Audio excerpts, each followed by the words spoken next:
जय हिंद, नमस्कार। आप सभी का हमारे यूट्यूब चैनल पर बहुत बहुत स्वागत है।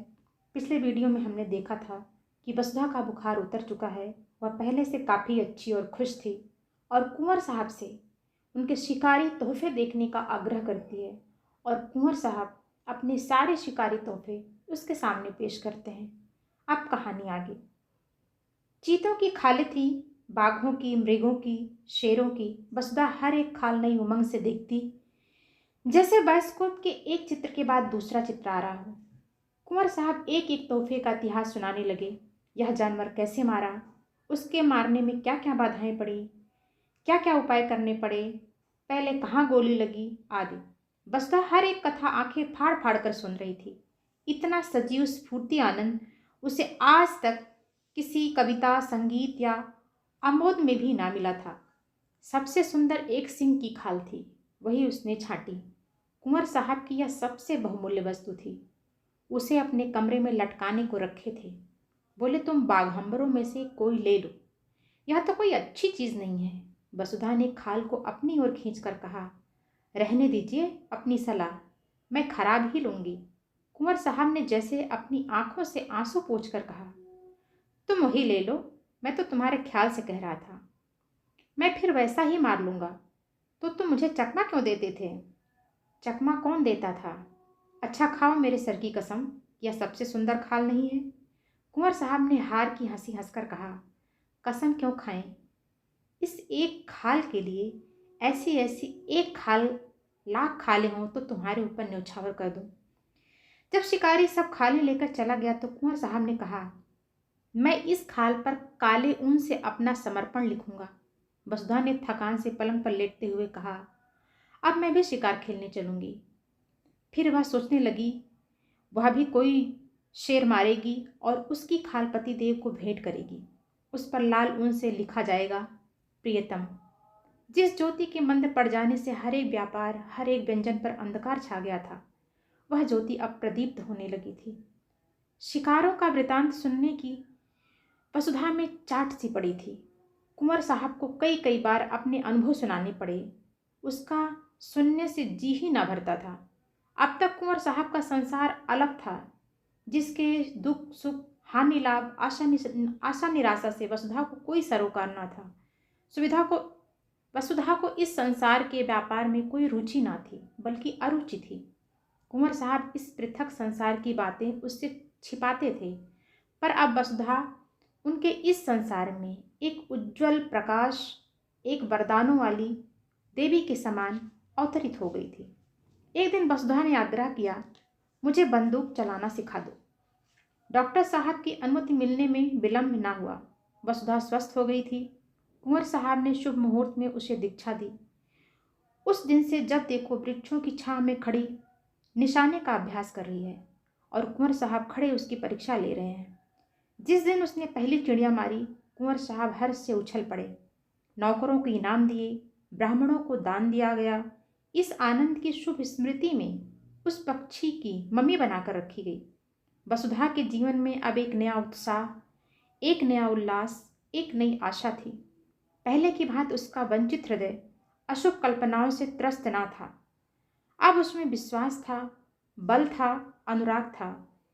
कई दिनों के बाद वसुधा की साध पूरी हुई। कुंवर साहब उसे साथ लेकर शिकार खेलने पर राजी हुए और शिकार था शेर का, और शेर भी वह जिसने इधर 1 महीने से आसपास के गांव में तहलका मचा दिया था। चारों तरफ अंधकार था, ऐसा सघन कि पृथ्वी उसके भार से कराहती हुई जान पड़ती। कुंवर साहब और वसुधा एक ऊंचे मचान पर बंदूक लिए दम साधे बैठे हुए थे। बहुत भयंकर जंतु था। अभी पिछली रात को वह एक सोते हुए आदमी को खेत में मचान पर से खींच कर ले भागा था। उसकी चालाकी पर लोग दांतों तले अंगुली दबाए थे। मचान इतना ऊंचा था कि चीता उछल कर ना पहुंच सकता था। हाँ, उसने यह देख लिया कि वह आदमी मचान पर बाहर की तरफ सिर किए हुए सो रहा था। दुष्ट को एक चाल सूझी। वह पास के गांव में गया और वहां से एक लंबा बांस उठा लाया। बांस के एक सिरे को उसने दांतों से कुचला और जब उसकी कच्ची सी बन गई तो उसे न जाने अगले पंजों दांतों से उठाकर सोने वाले आदमी के बालों में फिराने लगा। वह जानता था बाल बांस के रेशे में फंस जाएंगे। एक झटके में वह अभागा आदमी नीचे आ रहा है। इसी मानस भक्षी चीते की घात में दोनों शिकारी बैठे हुए थे। नीचे कुछ दूर पर भैंसा बांध दिया गया था और शेर के आने की राह देखी जा रही थी। कुंवर साहब शांत थे, पर वसुधा की छाती धड़क रही थी। जरा सा भी पत्ता खड़कता तो वह चौंक पड़ती और बंदूक सीधी करने के बदले में चौंक कर कुंवर साहब से चिपक जाती। कुंवर साहब बीच बीच में उसकी हिम्मत बांधते जाते थे। ज्यों ही भैंसे पर आया, मैं उसका काम तमाम कर दूंगा, तुम्हारी गोली की नौबत ही ना आने पाएगी, वसुधा ने सिहर कर कहा। और जो कहीं निशाना चूक गया तो उछलेगा, तो फिर दूसरी गोली चलेगी। तीनों बंदूकें तो भरी तैयार रखी हैं। तुम्हारा जी घबराता तो नहीं? बिल्कुल नहीं, मैं तो चाहती हूँ पहला मेरा निशाना होता। पत्ते खड़खड़ा उठे। वसुधा चौंक कर पति के कंधों से लिपट गई। कुंवर साहब ने उसकी गर्दन में हाथ डालकर कहा, दिल मजबूत करो प्रिय। वसुधा ने लज्जित होकर कहा, नहीं नहीं, मैं डरती नहीं, जरा चौंक पड़ी थी। सहसा भैंसे के पास दो चिंगारियां सी चमक उठी। कुंवर साहब ने धीरे से वसुधा का हाथ दबाकर शेर के आने की सूचना दी और सतर्क हो गए। जब शेर भैंसे पर आ गया तो उन्होंने निशाना मारा, खाली गया। दूसरा फायर किया। चीता जख्मी तो हुआ पर गिरा नहीं। क्रोध से पागल होकर इतनी जोर से गरजा कि वसुधा का कलेजा दहल उठा। कुंवर साहब तीसरा फायर करने जा रहे थे कि चीते ने मचान पर जस्त मारी। जस्त मतलब झपट्टा मारा। उसके अगले पंजे के धक्के से मचान ऐसा हिला कि कुंवर साहब हाथ में बंदूक लिए झोंके से नीचे गिर पड़े। कितना भीषण अवसर था! अगर एक पल का भी विलंब होता तो कुंवर साहब की खैरियत ना थी। शेर की जलती हुई आंखें वसुधा के सामने चमक रही थी। उसकी दुर्गंधमय सांस देह में लग रही थी। हाथ पांव फूले हुए थे। आंखें भीतर को सिकुड़ी जा रही थी। पर इस खतरे ने जैसे उसकी नाड़ियों में बिजली भर दी। उसने अपनी बंदूक संभाली। शेर के और उसके बीच में 2 हाथ से ज्यादा अंतर ना था। वह उचक कर आना ही चाहता था कि वसुधा ने बंदूक की नली उसकी आंखों में डालकर बंदूक छोड़ी।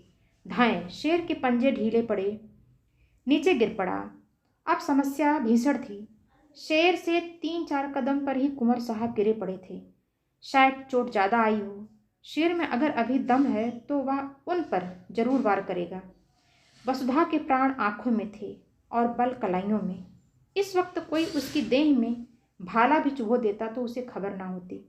वह अपने होश में ना थी। उसकी मूर्छा ही चेतना का काम कर रही थी। उसने बिजली की बत्ती जलाई। देखा शेर उठने की चेष्टा कर रहा है। दूसरी गोली सिर पर मारी और उसके साथ ही रिवाल्वर नीचे लिए कूदी। शेर जोर से गुर्राया। वसुधा ने उसके मुंह के सामने रिवाल्वर खाली कर दिया। कुंवर साहब संभल कर खड़े हो गए। दौड़कर उसे छाती से चिपटा लिया। अरे यह क्या! वसुधा बेहोश थी। भय उसके प्राणों को मुट्ठी में लिए उसकी आत्मरक्षा कर रहा था। भय के शांत होते ही मूर्छा आ गई। 3 घंटों के बाद वसुधा की मूर्छा टूटी।